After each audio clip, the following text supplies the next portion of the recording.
Hello friends, welcome back to my channel. ఈరోజు వాలంటీర్ల గురించి మనం కొన్ని విషయాలు మాట్లాడుకుందాం. ఏంటి అంటే, ఈరోజు మార్నింగ్ విజయవాడ పరిసర ప్రాంతంలో ఉన్న వాలంటీర్స్ని వచ్చి రిపోర్ట్ చేసి సచివాలయ సిబ్బందితో పనిచేయమని కలెక్టర్ నుంచి ఆదేశం వచ్చింది అని మనందరికీ తెలిసిన విషయమే.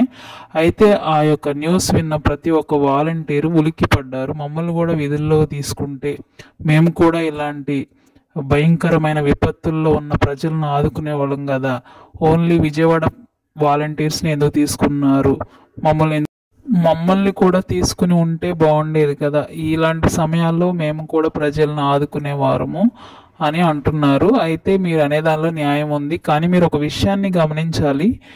పర్టికులర్గా కలెక్టర్ నుంచి వాలంటీర్లకు ఆదేశం వచ్చిందంటే ఏదో రోజు మీకు కూడా వస్తుంది.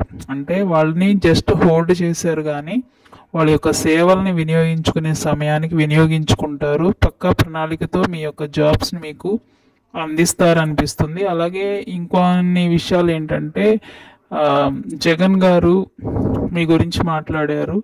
అలాగే చాలామంది ఛానల్స్లో మీ గురించి పెట్టడంతో కొంతవరకు గవర్నమెంట్కి ఈ విషయం ఒత్తిడి కలుగుతుంది. న్యూస్ ఛానల్ అలాగే యూట్యూబ్ ఛానల్స్ అన్నీ కూడా వాలంటీర్స్ గురించి టాపిక్ మాట్లాడుతున్నప్పుడు కూడా ఈ టాపిక్ వాళ్ళ దాకా తొందరగా రీచ్ అయ్యే అవకాశం కూడా ఉంటుంది ఫ్రెండ్స్. కాబట్టి ఎవరు నెగిటివ్గా తీసుకోకండి.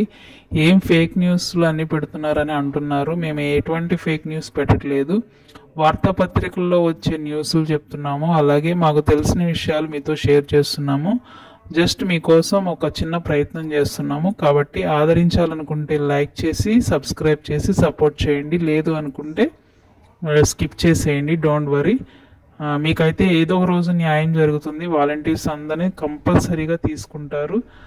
మీరు అప్పటి వరకు కొంచెం ఓపిక కలిగి ఉండండి. ప్రతి వాలంటీర్కి కూడా విధి విధానాల్లోకి తీసుకునే సమయం చాలా దగ్గరలో ఉంది. Thank you for watching.